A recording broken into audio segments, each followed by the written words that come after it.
Et on ouvre à présent une page de sport.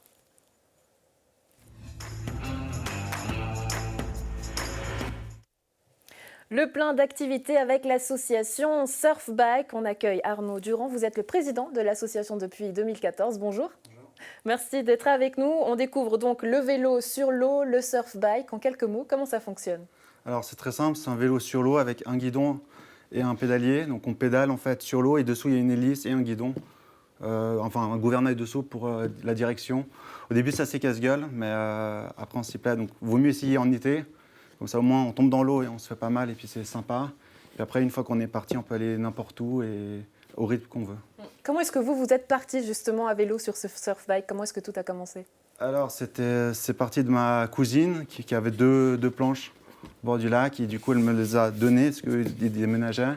Et au fur et à mesure, je me suis dit, mais on a ça, on ne fait pas grand-chose. Donc il y avait les copains à chaque fois qu'ils venaient et puis ils m'ont dit, mais il faut faire quelque chose. Et puis j'ai dit, oui, mais on peut juste profiter.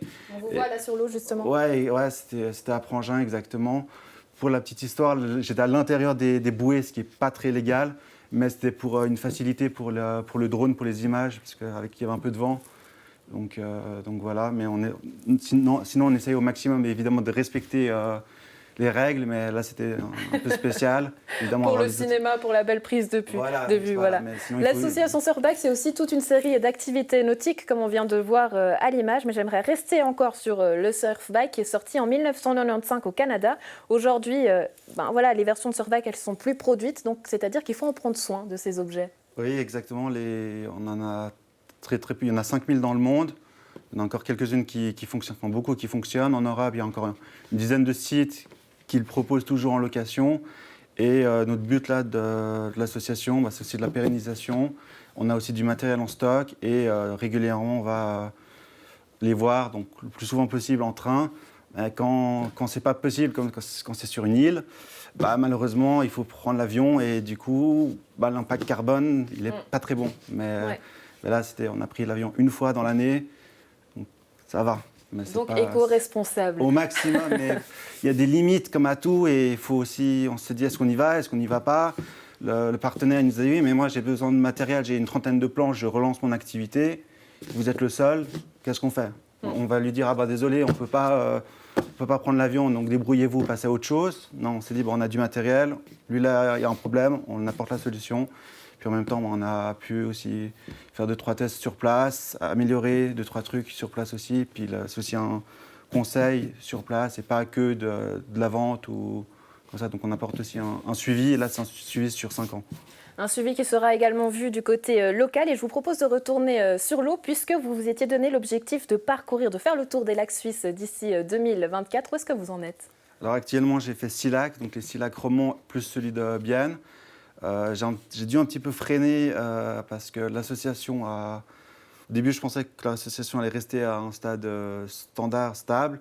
Et là, l'association, ces 3 dernières années, on a fait qu'augmenter un peu. On est sollicité un peu partout, à un point que peut-être prochainement, l'année prochaine, on pourra normalement, si tout va bien, ouvrir notre propre base nautique, multisport. Là, cette semaine, on a reçu l'accord de principe du canton et de la municipalité. Donc, on est au tout début du projet, ça fait plus de 10 ans que je suis dessus personnellement, donc c'est très très long, mais c'est de la politique, donc ça ne nous fait pas peur et justement on va continuer et avec la municipalité. Qu'est-ce qui est dur à faire changer finalement? C'est les mentalités parce que ce n'est pas encore un sport connu, reconnu. Qu'est-ce qui est difficile à faire changer? Déjà, on a pas mal de choses qui sont différentes, qui sortent du standard. Et actuellement, c'est les bases nautiques, c'est les pédalos, les paddles, 2-3 activités autour. On fait de la location et puis terminé. Nous, ce qu'on veut, c'est d'amener un maximum d'objets nautiques différents, sécuritaires et avec toute l'explication, d'expliquer. Et aussi tout ce qui est dans la version handicap. La plupart des bases nautiques de la région, il n'y a pas besoin d'aller très très loin. Il y en a très très peu qui sont réellement équipés pour les personnes en situation de handicap. Donc nous, ça nous pose aussi un problème. Donc on a dû réadapter nos statuts pour aussi faire un volet handicap parce qu'il y a quelque chose à faire et si on ne le fait pas maintenant, on le fera quand. Donc le but aussi, c'est ça. Et plusieurs activités qui sont proposées, je le dis encore une fois, surf-bike, yoga, kayak, le mayak polo, on voit là des images de paddle. Aujourd'hui, l'association, elle vit de toutes ces activités. Oui, exactement. Et puis le mayak polo et le surf-bike, c'est le même inventeur Pierre-Louis Parent du Canada, avec qui nous on s'est associés. Ouais, on a l'impression que c'est des noms très compliqués, mais en gros, ce qu'on va comprendre, c'est que c'est du sport pour flemmards, c'est ça ou pas Ouais, pas tellement, parce que le vélo sur l'eau, il faut quand même pédaler, et puis on peut quand même faire des bonnes distances. On va en 10-12 km/h, donc c'est pas rien, c'est quand même plus rapide que le paddle. C'est pas les mêmes efforts non plus. Et puis le Mayak, Yoga Kayak, en fait c'est la même chose, donc on a réduit.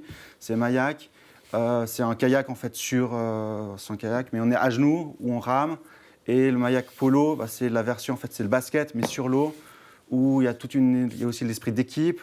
Que par exemple dans le paddle, souvent vous partez tout seul, vous faites les compétitions, mais l'objectif, la plupart, c'est de gagner ou d'être sur le podium. Nous, la compétition, entre guillemets, on s'en fiche, on ne veut pas être sur le podium. Si on peut, tant mieux, mais l'objectif, c'est vraiment l'esprit d'équipe. C'est aussi pour les enfants, et le Mayak Polo et le Sub Polo rentrent dans cette dynamique un peu sportive pour les enfants, pour les adultes, et de famille. partage justement à la maison, l'occasion de faire votre choix avec l'association Surf Bike. Est-ce que vous avez peut-être des compétitions ou des dates importantes à nous communiquer pour la suite de l'association? Alors l'année 2020 va être explosive, et parce qu'on a pas mal de sollicitations aussi avec nos partenaires et sponsors qui évidemment nous disent c'est le moment, il faut y aller. On est là, oui, mais on ne peut pas être partout. Donc là maintenant c'est moi qui vais reprendre ce volet-là à compétition, et normalement les premières compétitions vont commencer début janvier. Donc ça sera glagla, mais ça sera glagla sur l'eau, sur la glace, presque, on a envie de dire. Arnaud Durand, merci d'avoir été avec nous. On se réjouit de suivre l'association Surf Bike.